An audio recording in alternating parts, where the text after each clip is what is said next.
This is my presentation on transitions theory by Dr. Afif Meleis.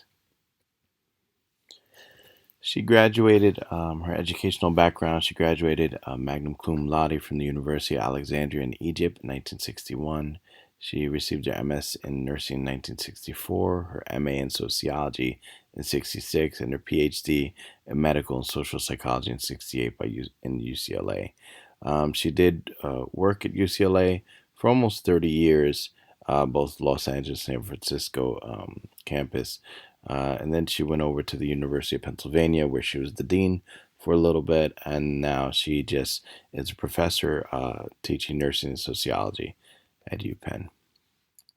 Her nursing theory it provides a framework to sort of describe the experience that individuals go through when they're confronted or they're living with or coping with an event, situation, or stage in growth. And basically, that's the whole point of transition theory, as the definition describes.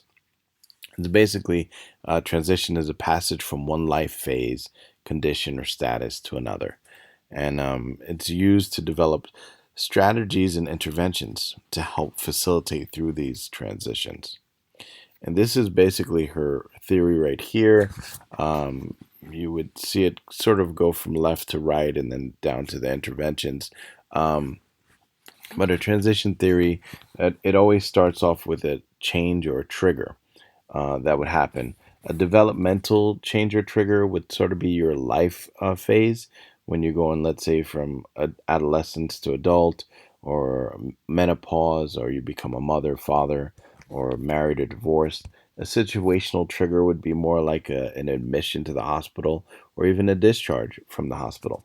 A health illness would be a new diagnosis or an intervening intervention process, cancer, diabetes, and so forth. And an organizational trigger could be going from paper charting to an electronic health record, and that transition can cause a trigger. Some of the properties within the transitions are the time span, and that will begin the moment an event or situation comes to that person's awareness. That could be symptom, diagnosis, and so on and so forth. Then the process would be, sometimes people may go through a time of confusion, or they may see this process transition as a new beginning. They may go through disconnectedness, and that could be sort of like when you're going from paper to computer charting, you're still looking for the paper. You don't really feel connected to the computer charting yet. It also may arouse an awareness that there's a change event, there's a situation that's happening, and you want to try to find meaning in it. And also some of the critical points or milestones where you begin to help to identify or assess and figure out where is this turning point, or this is now a new milestone in your life. Some people say, I now have cancer, or I'm cancer free. That's a milestone.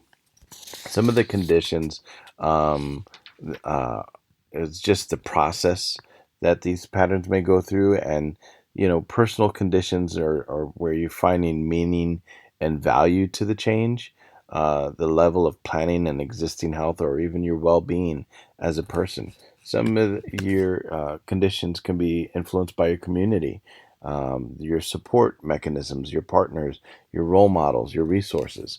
It could be societal, where it could be, what's influencing how's your society influencing you. What could be poverty, ageism, nationalism, or global conditions, where it can be, policies that are mandated by the international organizations, or the transitions of HIV and AIDS. So there's a lot of different conditions that can affect or influence these transitions. And then the patterns of response, how we respond, whether it's a process or an outcome. The process of the response is, done through questions and setting up goals. Location or and being situated is recognizing your position within the complex system of relationships, sort of like that new diagnosis of the cancer, or the environment, the new environment that you're in if you're an immigrant. So seeking, the next would be seeking and receiving support. How a person and family confronted by a change trigger, how they seek support from healthcare providers. This could be by going to the doctor. And then the level of confidence in handling this new transition, or the new demands on a person or family. Like if you're a new mother or a father, a new parent, and the demands of that child on the parent.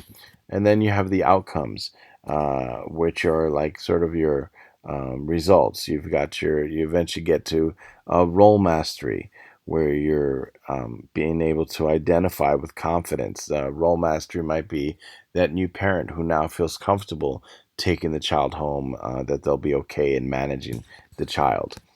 Fluid integrative. This is, kind of like a back and forth identity, where you've got your dialysis patient who goes in, they're dealing with this chronic illness, but then when they come out of the dialysis center, they're going back home into their context. And so now they are mom or they are dad, and they've got to take care of their family. They got to take care of their parents. So it's that fluidness of role identity that changes. Then also resourcefulness, learning how to be able to navigate through this. You may have not come experienced this before, and so you have to learn how to navigate through these experiences that you've never had before. Um, some of the healthy interactions might be in maintaining relationships or developing new ones. Now that you have the disease, you might be open to a whole new group of people that you may not have never known before, and now you're developing new relationships or new relationships at the doctor's office with different nurses and different doctors. So all these things are some of the outcomes, and then the perceived well-being.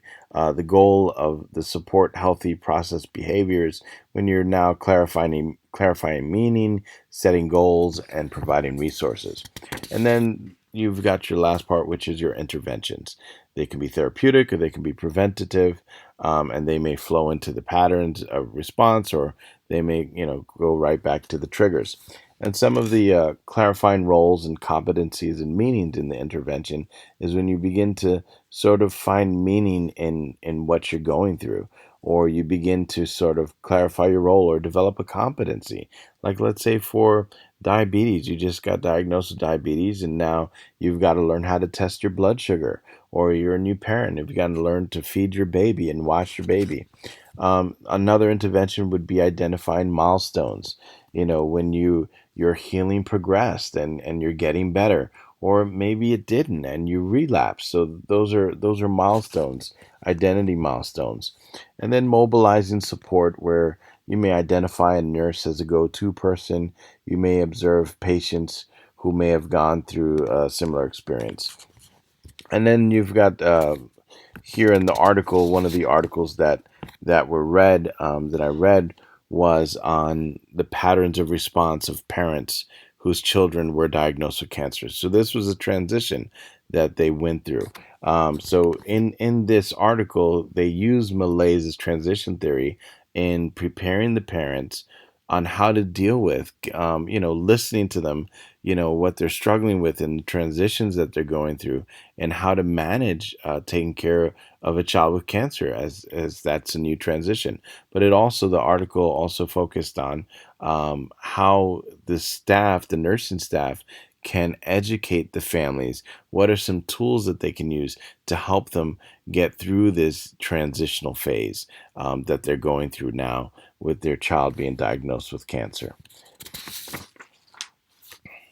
And then the next article is that also used Malay's theory, was in transitioning to parenthood. What do new parents do? How do they, in this new transition in their life, going from single life to parenthood, and all the responsibilities, the inadequacies they may feel, where they may not feel that they can take care of this child, that they may need some support, that they may not know, the mother may not know how to breastfeed. She's not being able to do that, or she maybe never knew. So it's educating the family, and also the nurses being able to educate the families and preparing them for this transition. These articles kind of, refer to Meleis's theory in that sense.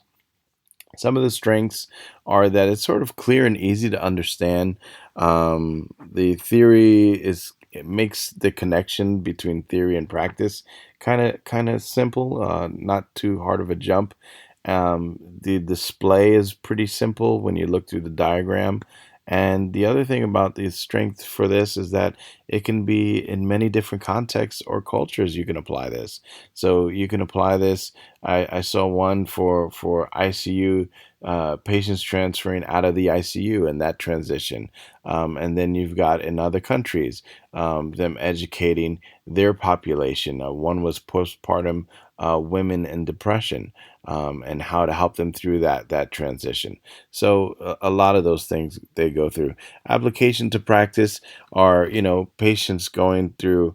For me, working in the recovery room, that transitional phase of pre-op, them going in before surgery, all the anxiety they have, or post-op, the recovery, will they have pain when they come out, or the time span, how long is the surgery going to take, or the process, what's going to happen to me, am I going to be in pain when I come out, is all the cancer, are they going to be able to take out all the cancer? So all of these things, or are they going to be able to heal me, and am I going to get better? All these things are the thought processes and the transitions that the patients are going through in my context in the recovery room. In the case study, I've got Mr. L, who arrived in the PACU, had a post-bowel resection. Upon arrival, the surgeon tells the patient that he basically opened him up and he had to close him up because he saw cancer all over his organs, his major organs and his bowels, and so he couldn't do the surgery. So when the patient woke up, the surgeon explained that to both the patient and the spouse, and they both started to cry. And this, in the transition theory, the trigger was the health illness, the cancer. The time span was immediately post-operative. And then both the patient and spouse, they were initially confused, disconnected to the whole process. And then a plan was made for an appointment with an oncologist and for some supportive resources for the patient and the spouse. They went through the process of seeking support. The patient achieved an outcome of mastery as they decided or accepted the diagnosis, and then the intervention was in helping them to understand the meaning of the diagnosis for the patient, and then arranging for educational support for both the patient and the spouse. And that concludes my presentation.